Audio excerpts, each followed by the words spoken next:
हो सांगतो मी. येस.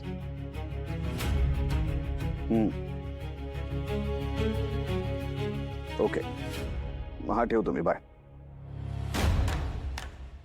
काय ग काकू, काय झालं? काय सांगू, माझ्या डॉलच्या नशिबात नेमकं काय आहे ना तेच कळेनासं होतंय मला. म्हणजे ह्याला बॅड लक म्हणावं की बॅड पॅच म्हणावा तेच कळत नाहीये. काळजी वाटते रे मला डॉलची. पण नक्की काय झालंय काकू, ते तरी सांगशील का?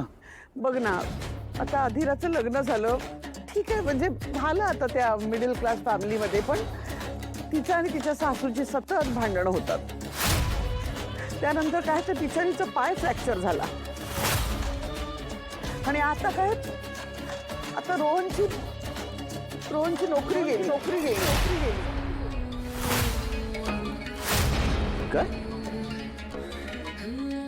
रोहनची नोकरी गेली? कधी? अरे मलाही आत्ताच कळलं.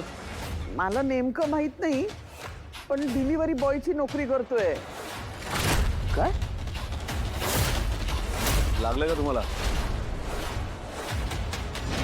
मला ना त्याची नोकरी गेल्याचं वाईट वाटलं नाही. म्हणजे नोकरी जाणं ही दुर्दैवानी वाईट गोष्टच आहे रे, पण ते कसं तरी मॅनेज होऊ शकतं. पण आता जी काय नोकरी करतोय ना, म्हणजे ठीक आहे, त्यात डॉलही मॅनेज करते, तिला चालत असेल तर मला काहीच म्हणायचं नाहीये, पण मला ज्या पद्धतीने कळलं ना त्याचा मला जास्त त्रास होतोय. म्हणजे तुला कळलं कसं? म्हणजे तू कुठे पाहिलंस का त्याला? नाही, मला तसं कळलं असतं तर बरं झालं असतं एक वेळ. म्हणजे फॅमिलीतल्या फॅमिलीत राहिलं असतं ना हे सगळं. पण नेमकं रोहन डिलिव्हरीचं पार्सल घेऊन माझ्या मैत्रिणीकडे गेला.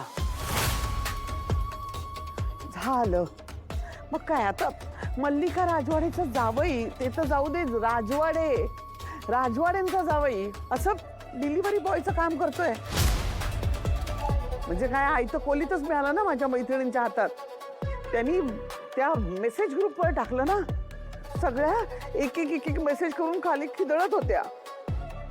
झालं सगळं, वाट लागली.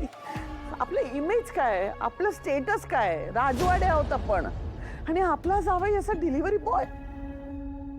एकीचा तर फोन आला मला लगेच, मागून दोघी जणी हसत होत्या, तेही ऐकलं मी.